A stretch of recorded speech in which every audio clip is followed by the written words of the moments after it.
Live from the Export Beer Garden studios, this is the agenda for Tuesday, the 5th of March. The Agenda, an alternative commentary collective podcast. Big happy birthday to my friend Aaron, whose wedding it was over the weekend. Oh, that's where you've been. That's where I've been. I've been down at the bottom of the Canterbury Plains, South Canterbury there. It was a beautiful weekend. You're Tūranga Waiwai, isn't it? Yeah, it is. It's where I'm from, and it was just good to be back there. It was at his parents' place, and they have a beautiful, beautiful big garden, like a converted wool shed for events and things like that. So it was a celebration of love. Aren't they beautiful weddings? Oh, God. Yeah. One of the uncles got up and told a story about making love to a goat. Oh, good. There you go. That's what I was waiting for. I was like, this is way too wholesome. Where's the goat fucking? Yep. Cut to about 1:30 in the morning. We're screaming Nickelback at the top of our lungs, which is the great thing about being out in the country. No one can hear you. Yeah, that's true. No noise complaints. No. The only complaint I had was at a certain point the wind switched directions and just blew the smell of the pig farm that's about 3 k's away. Just blew that straight at us. So yeah, big angels. Wafts. No angels. What? No angels at the wedding. Just didn't really feel right. But the groom did sing Wagon Wheel, which I don't think I've ever heard him sing before. So that was a. Well, it's not a wedding in the South Island without Wagon Wheel. No, it's not. Let's be honest. If like, are you really married? Yeah. If Wagon Wheel wasn't played at your wedding, I don't know. Much maligned, and I don't like the guys like, oh man, I hate Wagon Wheel. It's overplayed. It's like, fuck it. You know, there's a reason everyone plays it. Everyone knows That's the sandstorm of weddings. Yeah, it is. Just go with it. Everyone's going to love it. They're going to get involved when it comes on as well. Then the following night, Queens of the Stone Age, one of the best gigs I've ever been to. And then yesterday flew back up here, and that's where we find me now. Oh, a shell of a man. In absolute tatters. Yeah. Someone came up to me just before as we were walking into the studio and goes, "What's wrong with your face?" It's like, what? That's a great real backhander. It's like, what is wrong with not just you? No. What's wrong with your face? The thing that everyone looks at. I was like, what the fuck? So I had to have a look at my face. I've got like... It's a bit puffy. I'm just red. It's a bit puffy and red. I'm just inflamed. There's a lot of inflammation going on. So this is going to be a health week for me. But what if I had like some sort of serious condition and that person just called it out right in front of the office? Because it stopped the room. Everyone turned around and looked at me. Well, it's like when I had the tits on my head. People would go, what's on your head? And I pull my beanie out and they go, ow, fuck. No, don't worry. It's only an aggressive form of cancer. And then they go, oh. Yeah, but thanks for bringing it up. But yeah, it's good to be back. It's good to be back sitting in the seat and some actual sport to talk about as well. You were missed. Oh, sorry, I forgot to say that. Thank you. That's what you're supposed to say when people go away. Yeah, it is. Yeah, okay, sorry. Yeah. Well, I know I actually was because particularly this weekend, this was hell weekend for the ACC. Oh my God. Your name was used in vain a number of times. Don't worry about that. This motherfucker. When we needed him. The cricket, the league, the shark rugby. bus. The shark bus activation, and then we're back up for a bit more cricket, then some more rugby. Yep. Real niggly late night rugby too. It was the Melbourne Super Round. So it was 8 o'clock at night Friday, 9:30 Saturday, 4 p.m. Sunday.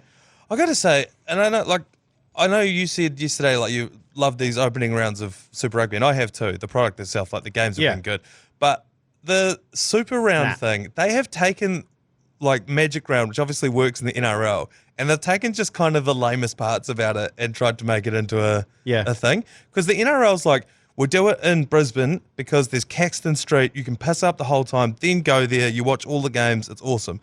And the Super Rugby's like, oh, it's that they're all in the same town. Okay, cool. Well, it doesn't matter what town it is, we'll put it in Melbourne when no one gives a flying fuck about rugby. It should be in the islands. We talked about this. Yes. It should be in the islands. Play a couple in Fiji, in Dinnerau, play a couple in Samoa.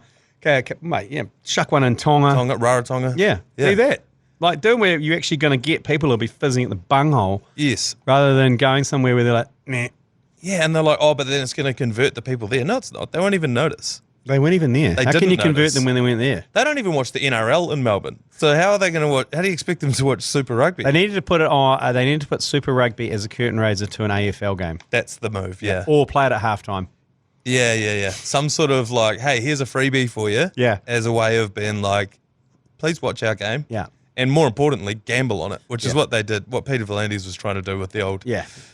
With the old Vegas trip. We'll talk a little bit about the Vegas trip. So I got a couple of bones to pick with it later on. But I want to start at the top with Super Rugby. Jordie Barrett could potentially be out for a month for that high shot. A month? Well, if they, because of the nature of the offence, and obviously, they're trying to crack down on that thing again this year, he could be facing a ban of 4 weeks, even if he pleads guilty, because Western Force prop Marley Pearce was last week banned for 4 weeks after pleading guilty to a dangerous high tackle against the Hurricanes, ironically, against Barrett. He's okay, though, isn't he? He's okay. I know, but do you then start adjudicating on the outcome? So, like, if the guy gets up, do we then go, okay, I think he's fine? I reckon. I think you do I too. reckon, because obviously it wasn't a very good high shot, was it? No. Because if it's a high shot that knocks someone the fuck out, and they're out for a while, it's like, that was pretty bad. Yeah. But if it's like a high shot that just glanced a cheek or something, and he got to play on, then no harm, no foul. But if that's the case, the Chiefs' replacement prop, Jared Prophet, he's fucked, because his head went straight into the jaw of one of the Brumbies, and he was KO'd. Yes. But so then if we were to change the rules, like you said, so it depends on how long the other guy, wouldn't you go over it? It's like, hey, that was actually Jordie Barrett. He's pretty crucial to the Hurricanes. Stay down. Take a couple of weeks off because we need the Hurricanes to lose a few games. So you could fox them a little bit. Oh, yeah. It might be quite hard to do. But it'll be interesting to see how that plays He gets out. in a bit of strife, Jordie Barrett. Do you think it's because he's so tall? Yes, I do. It says he's in a back line and he's like half a foot taller than anyone else. He's a lock. Yeah. So, and then for that reason, it's harder for him to get down. Yes, that red card that he got, was it last year, the year before, and he accidentally put his sprigs up and he sort of hit the guy in the face. If that's anyone else, if that's Damien McKenzie doing that, he's hitting you in the guts. Yeah. But because he's 7 feet tall, he's hitting people in the face with his sprigs. That was a bizarre one, Ray, that one, wasn't it? It was like contact to the head, but it was like he was in the air, and naturally you bring your legs up when you're catching. Well, and also it's illegal to touch a player who's in the air catching a kick. With your face or with your hands. So how could he have been in the wrong? I know we're going back a fair way to relitigate that, but yeah, I don't know. It's pretty interesting, and that is gonna suck for the Hurricanes losing Jordie Barrett. They don't have a lot of huge star players, so and they've got the Blues this weekend. It's not going to go well. Saturday night we're commentating that, James McConey and I. So that is a crucial game because the Blues are looking pretty good. Yeah, they are. And in other Super Rugby news, they've asked the Super Rugby CEOs, they asked them a few questions, but one of them, as they do every year, would you be into a draft? And they all basically said the same thing. They sort of skirted around it because they know it won't happen. So they were all like, oh, look, if it makes it more interesting, sure. But the way that our current system is set up, it wouldn't work. And when I was reading that, I was just like, yeah, that's what we're saying. Change your current system. It sucks. It's shit. Basically what they're saying is players are contracted to either Australia or New Zealand. Yes. So a draft wouldn't work because they're two different pools. But that's an easy fix. Just say, look, if you're contracted to Super Rugby, you can play for either the Wallabies or the All Blacks. Yeah. I mean, that's not that hard a loophole to get around. It's just that they don't want to do it. And then that would make it more interesting because the other thing they were saying is bringing the South African and Argentinian teams back in, would that help? But it's like, yes, they all said it would, obviously from a money standpoint. But when you watch the game, you don't know who's in those South African teams because your team plays them at 3 in the fucking morning. Yeah. You never see them. But if you could play for the Jaguares or you could play for the Waratahs but still be eligible for the All Blacks. Yes. If Richie Mo'unga, instead of going over to Japan, was playing for the Waratahs, I'd know every player in that team. Yeah, you're right. It gives you a vested interest in those because those games. That's what happens. Because the local derbies get the biggest audience. We know that. We from our stats. Sky know that from their stats. And then through the middle part of the season, people drop off because it's the games where it's the Chiefs versus the Queensland Reds or whatever. Yeah. It's like, who cares? And it's on at 10:30 at night on a Saturday. Doesn't really impact the standings too much. You don't really care. Whereas, and then at the pointy end, when it's some good, real hardcore local derbies start in the knockouts, everyone gets interested in again and then the finals.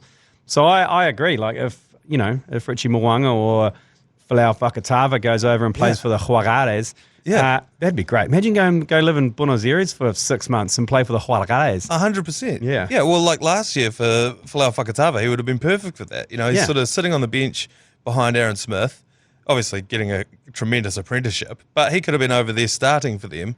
And, there was so much Argentinian interest in the Crusaders when Pablo Matero was playing for them. And I do think that would travel back the other way. Yeah, because, look at the halfback situation with the Chiefs at the moment. They've got Xavier Rowe. Yeah. They've got Cortez Ratima. And Tahuriorangi. Yeah.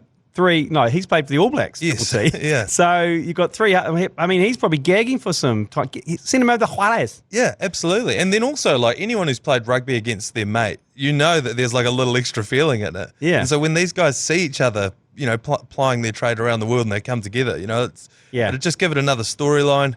It's all the things that we as fans know that we want rugby to be. And they always say, we want to make it more fan-centric, but they don't listen to what we want as fans to see. But just backing up the truck a little bit, bringing South African teams back in. Yeah. Not a fan. No. I'm like, I don't care. Like, it's too far to travel over there. You might as well go to Europe. They can stick to their European Sojourn. I don't care. They've made their bed over in the Northern Hemisphere. I agree. So they can go sit in it. And the game times suck. They suck. They're not, well, You know, they don't suck. They usually beat us, but it's not fun to watch. No. I don't know what is it about South African rugby that sucks the life out of me, but I think it's partly the anonymity. You don't know any of the players. yeah. I don't know where the fuck KwaZulu-Natal is. Yeah. I could not point to where any of the, like, Cape Town. places You know are where from. Cape Town? Yeah. What team's from Cape Town? Stormers? Are they? I don't know. Cape Town Stormers? I don't know. This is what I'm saying. Bulls? Joburg. Yeah, potentially.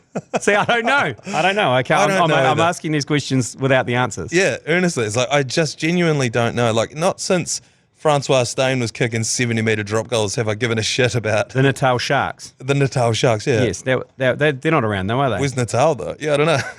I don't know where any of this stuff is. And I think that was always the problem with it. From what I've heard from players, that was the tour that you wanted to get on. Like, going over to South Africa was sick. Yeah, as an All Black or as on Super Rugby? Both. Oh, really? Both. Just getting, because the Super Rugby trips, they would try and tee up so you played 3 in a row over there. Yeah, or you went via Australia, like you played Perth and then went over. Yeah.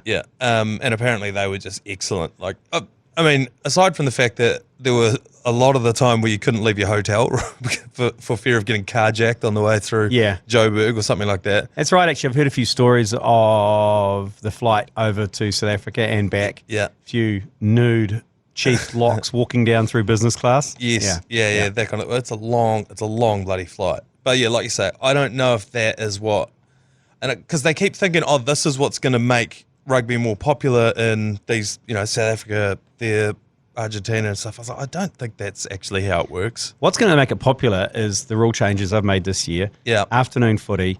Like you're saying, a bit more of a draft, a bit of razzmatazz in it. Yeah, more storylines. Let us know. We want to know about the players. We want to know this guy's mates with this guy. He actually doesn't like this guy. Or last week they slagged each other off. You know, they sweep all that stuff under the rug. Yeah. Where you never hear about it. Yeah, is there a bit of niggle in the Blues camp? Yeah. Is there? I don't know. I keep hearing rumours. That's right. Was Dalton Papali'i genuinely okay with old Patrick Tuipulotu to Everton Charlton? Being put back in. Did Papa Don't Preach actually break his jaw? Yeah.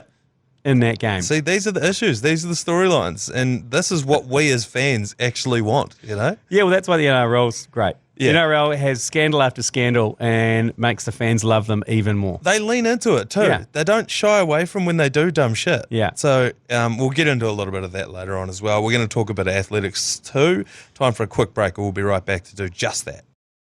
The World Athletics Indoor Champs was on yesterday or over the last week. Lane, Jordie Beamish won the 1,500 metres. I don't know if you've seen the highlights of that. The clip No, of I him haven't. Finishing. But I've seen I've heard his quote at the end. What was it? He goes, I didn't even give a shit. I just wanted to finish in the medals. Yeah. It was great. He's like, and I won. I can't believe it. It's sort of how he ran it. It was one of those like impressive finishes. Apparently this is something he'd been training, but coming like around the last corner, I think he was in 5th position.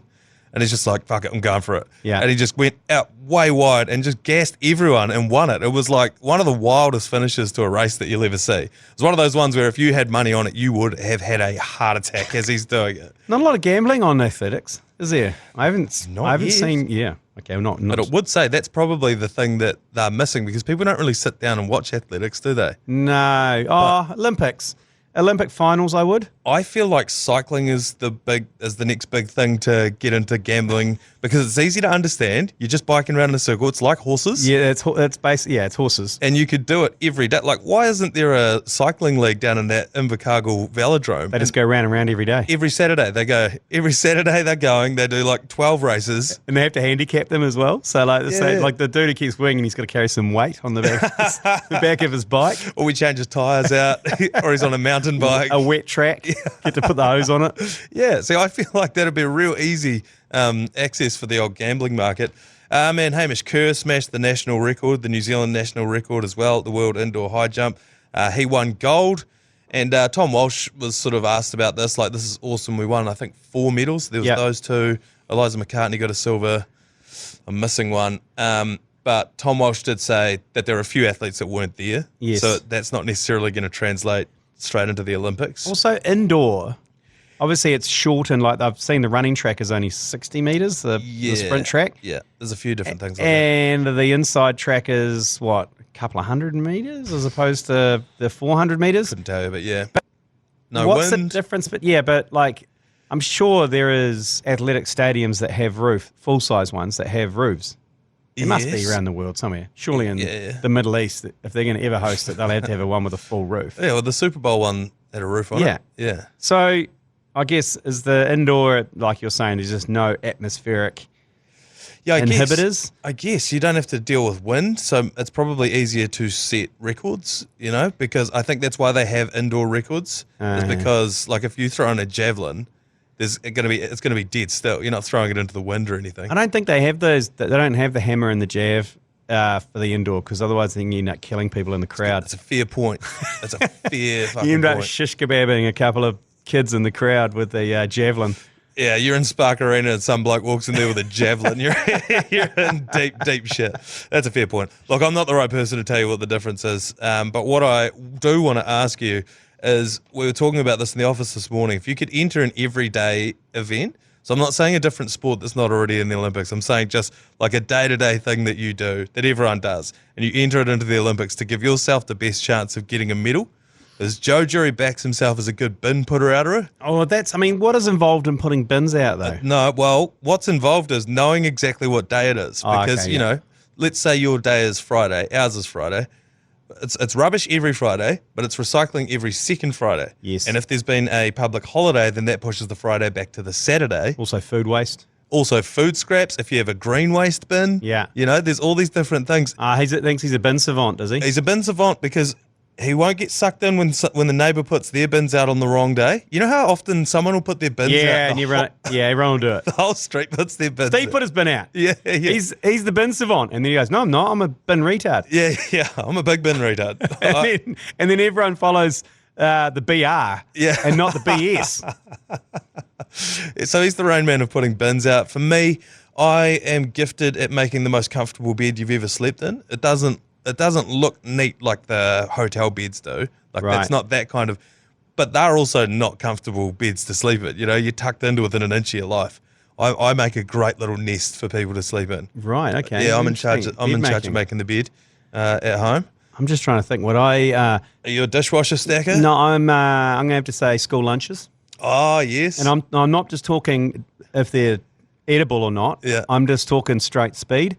I got 3 Punishers. And I reckon I can fill 3 lunch boxes and they'll survive the day. Yes. And I reckon I can do that in about 8 minutes. That would be quite a funny event. You're all lined up. Yeah. Before they run the 100 metres and they pan across, everyone waves at the camera. Yeah, and you've got these, basically you've got a couple of apples, you've got a loaf of bread, you've got some peanut butter, maybe got some sort of dried good like some pretzels, maybe a cookie or something, or maybe a muesli bar, and you've got to pack those all. You've got to put the drink bottle on top too. That's got to be full. Yes. 8 minutes, I reckon I could do it. 8 minutes flat. And that's 3 kids, all 3 kids all done. 3 kids done. But but it's not a taste thing. Like they can't open it up and presentation, sure, it can't be like a speed cooking where there's shit everywhere. Yeah, no. There's a minimum standard. The minimum standard in terms of visual look. And then also your own wife comes and checks the mess that you've made afterwards and signs off on it. Yeah, absolutely. Yeah. And then one last check from a child who goes through and goes, don't like banana bread.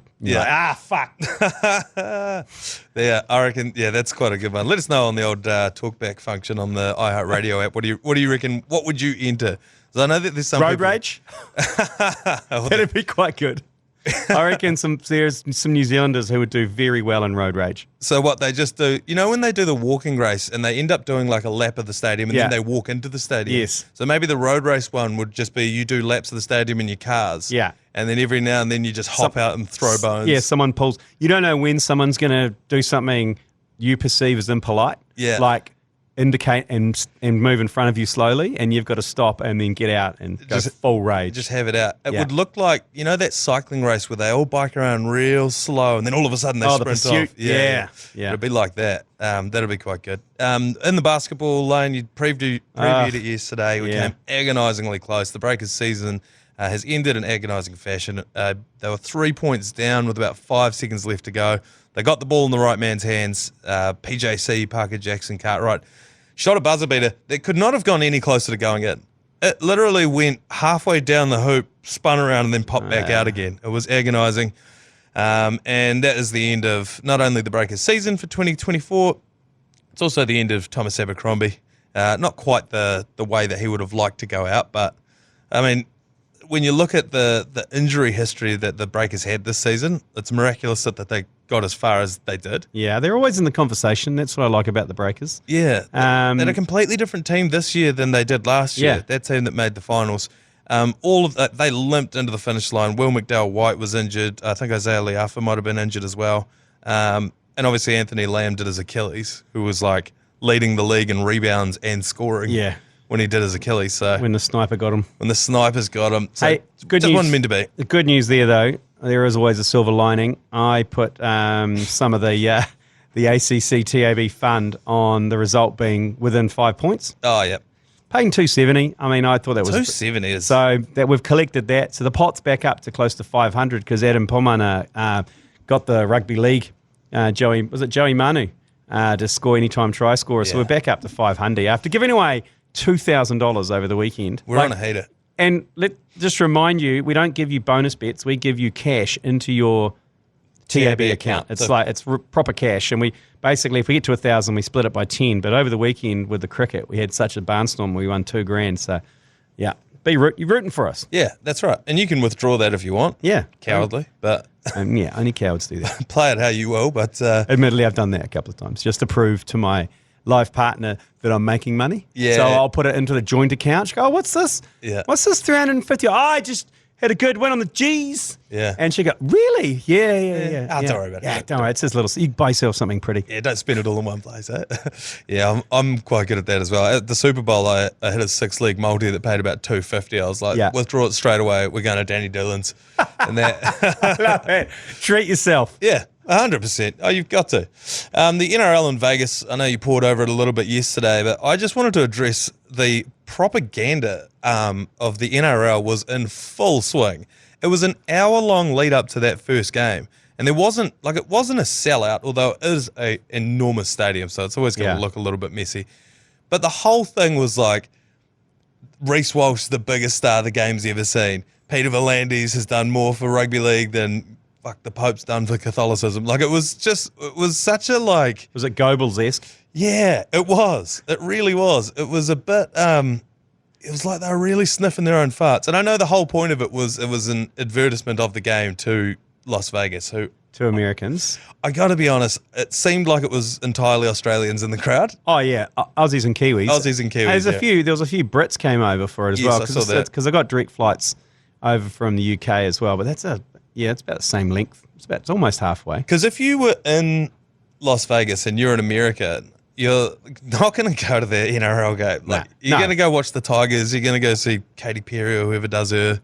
Oh, you're going to go. Yeah, you're going to go to an NHL game. Go see the Black Knights. Yeah, go and see that.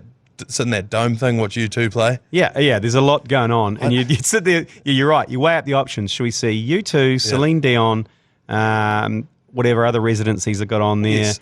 I'll go to a Black Knights ice hockey game. Yeah. Go to the casino. Go there. Just a week ago, the Super Bowl was on. Yeah. NRL?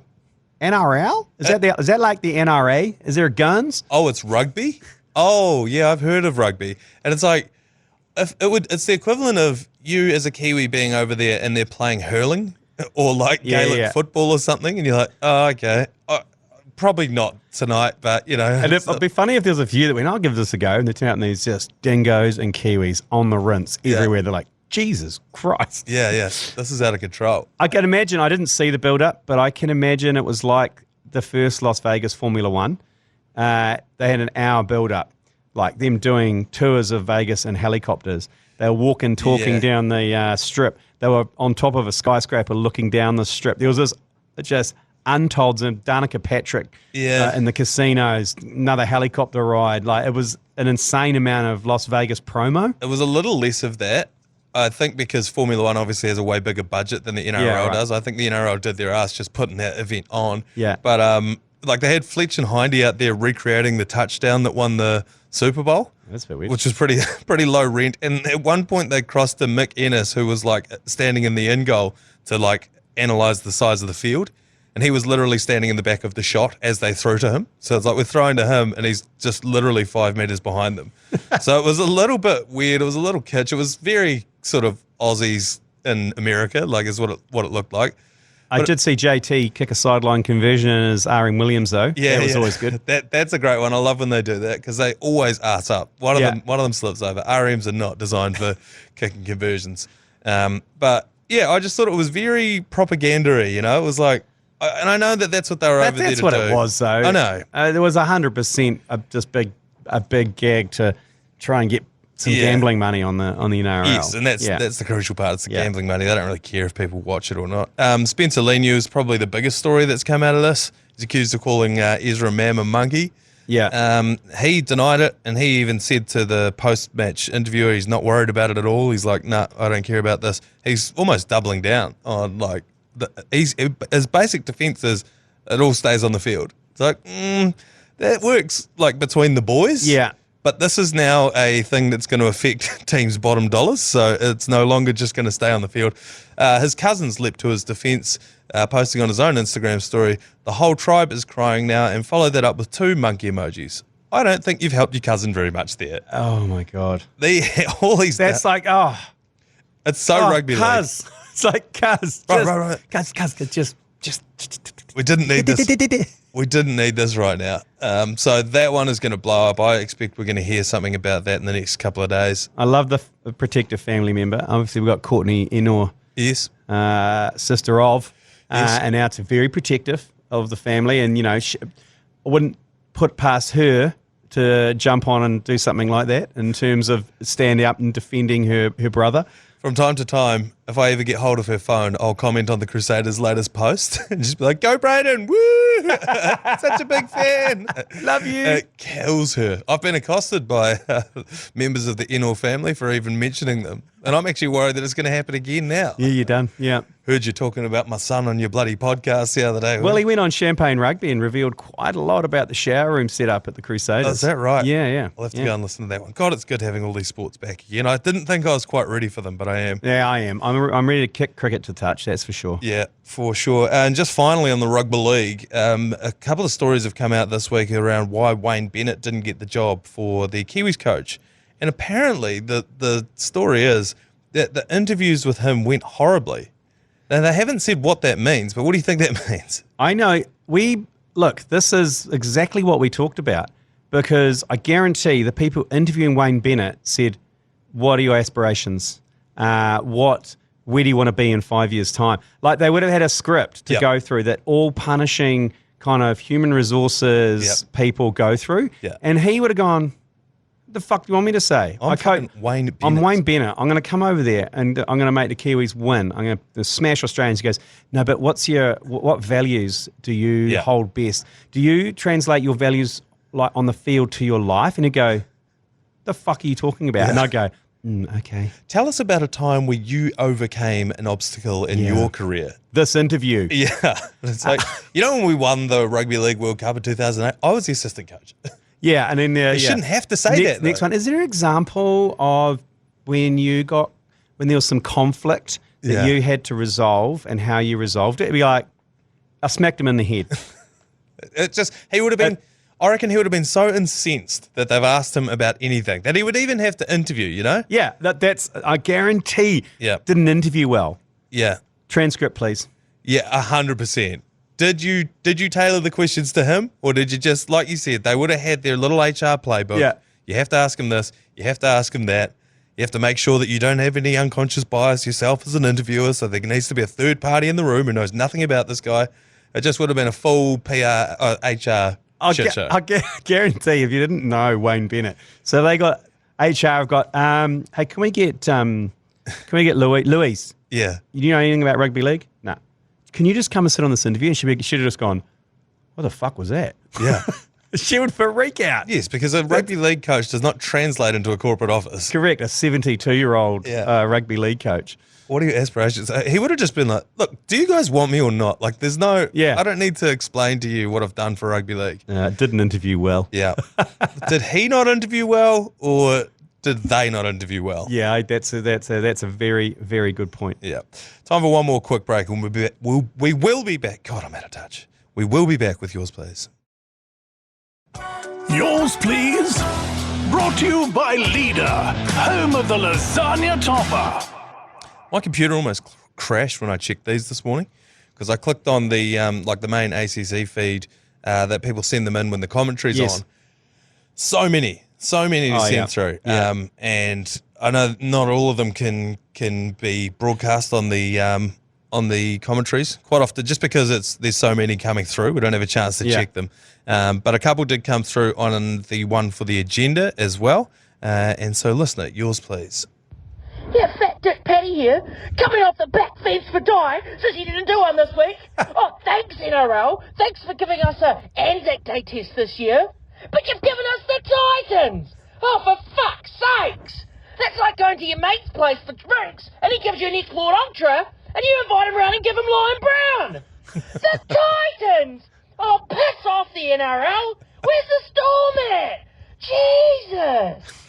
That is brilliant. Obviously, that was in response to the Mad Monday podcast, which started up again last week. Yeah. Ahead of the NRL, and Di mustn't have come off the back fence, but that was brilliant. Yeah, so we finally got the Anzac Day game back again. I kind of disagree in that every year the Anzac Day game comes around, not the Anzac Day test, but like the Warriors, they play against the Melbourne Storm on Anzac Day. But we always get pumped. And every year people say, oh, but the Warriors get up for this game. They don't. Last year before that game, on this very podcast, I went through the history of... it's not good. It is not good. I mean, just 2 years ago, the Storm put 76 on us, something absolutely That's the equivalent of 100-0 in rugby, eh? Oh, yeah. Probably even more. It might have been like what Mark Ellis did to Japan that day. Right. That's basically what we were dealing with. Now, we're a better team this year, but I quite like this. I feel like they should have given us the West Tigers, and just be like, here you go. Throw us a bone. Throw us a bone. Throw us an Anzac bone. Let us hump another team, Yeah. for the Anzacs. Totally. It's what they would have wanted. Where's the Anzac spirit? Where is the Anzac spirit? If they were climbing up the beaches of Gallipoli, if we had said to them, hey, in about 100 years' time, we're going to have a memorial game, would you like it to be really fucking hard? They would be like, no, make it as easy as possible. This sucks. And we're doing this so that you guys can live an easy life. So stop making it harder on yourselves. So great talkback, by the way. That was great. That was a great talkback. Outstanding. Great talkback. That is the level of fizz that we need from you. So if you want to send one of those, microphone button on the iHeartRadio app. And just quickly, to mop up a couple of stories, Lane, the Prime Minister, Christopher Luxon, he's flying commercially to Australia this morning. A fault was found with the New Zealand Defence Force Boeing 757 jet he was due to fly on. The Boeing is still intended to fly to Australia. We're still going, carrying a travelling delegation, and then obviously to fly him home as well. This is the most Air Force thing I've ever heard. The New Zealand Air Force, I literally, and I don't want to name him, but I was talking to someone who has ties to the New Zealand Air Force, and I was like, oh, you must get flown around the country for free. And he goes, I generally tend to fly commercial. It's just a bit more reliable. It's a bit embarrassing, isn't it? What is our Air Force? Is it a hang glider and a spud gun? Nah, we got a few choppers. I think a few choppers and I think a few cargo planes to go and for some aid and head down to Antarctica. I feel like all I ever hear is that our Air Force is the plane's bung again. We need to replace that. That 757 they've got is an absolute shitter. It's the one that got stuck in maybe Asia last year or somewhere. It got stuck and they were stuck there for a week and everyone had to knock around. Just get rid of it. Yeah. Like, go buy a jet from go buy a jet from Boeing or Jetstar. Yeah. We'll take a decommissioned Jetstar plane at this point. Take a commercial one, strip it out, just do whatever you want. Give it a wee camo paint job, whatever. Because everyone goes, well, why do they have to fly this New Zealand Defence Force? The reason is they usually take about 10 or 15 journos, cameramen, and delegations from various groups, whether it's farmers or whatever, over with them. So there's usually about 50 or 60 people that fly over with them as part of these. It's not just old Luxy dog just going with a couple of mates to Plus, they don't have to dick around with, being in the commercial airport where they're waiting for other planes. They're doing this and that. So there are some, efficiencies, but the massive glaring inefficiencies that the planes don't fucking work. Just spend whatever you need. Like, I'm sick of people will go, why they spend $1 billion? It's like, fuck off, just go and do it. We're wasting enough on a rail link that just goes up and down Queen Street, and everyone seems to be cool with that. Get a new plane. Well, the biggest problem to me is we're signalling to the world, hey, if you wanted to invade us, we are pretty fucking inept down here. Oh, yeah, I think everyone knows that. But we're so far away, they're like, ugh. Yeah.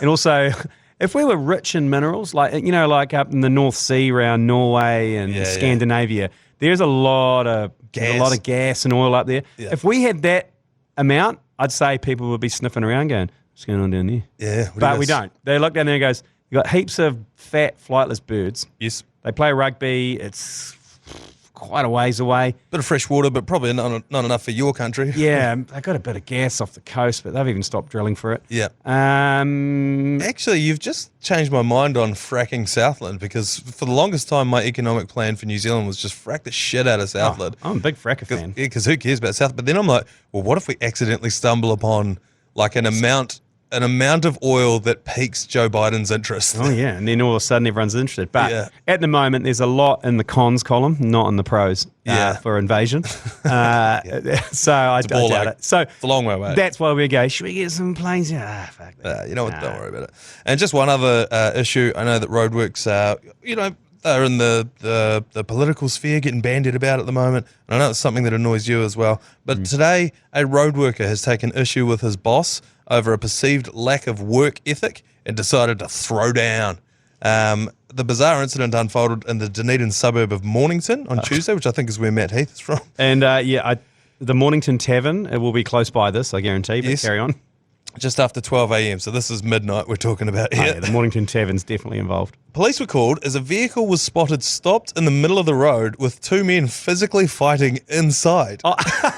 So throwing hands inside the vehicle. Officers heard that the younger man confronted the older man about his lack of a work ethic, and the employee started attacking and punching him, so he had to stop the vehicle. This is one of the wildest stories I've ever heard. They're thrown down in the front cab of what I presume to be a Hilux. Yeah, I was about to say, have we got any intel on the make of the vehicle? Yeah, like it's not a little Peugeot, is it, or like a Hyundai? Yeah, I mean, are they driving a work vehicle? Like, are they? It must be. It must be, eh? Yeah, and he's just gone, fuck you, lazy man. You've done nothing all day. What? I'm your boss. You can't talk to me like that. Oh, I can't talk to you like that.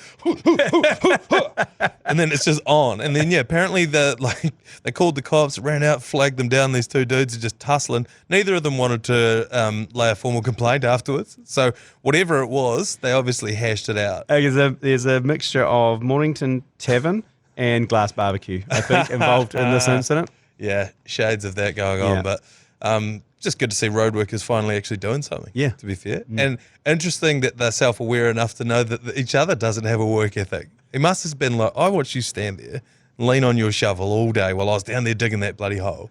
And now it's on. So I thoroughly enjoyed that. But I think that's where we'll leave it for today for a Tuesday edition of the Agenda podcast. We'll be back with another half-baked sports idea, some more of yours, please, if you want to send it through. And we'll see you then. You've been listening to the ACC's Agenda podcast. For more episodes, subscribe on iHeartRadio or wherever you get your podcasts.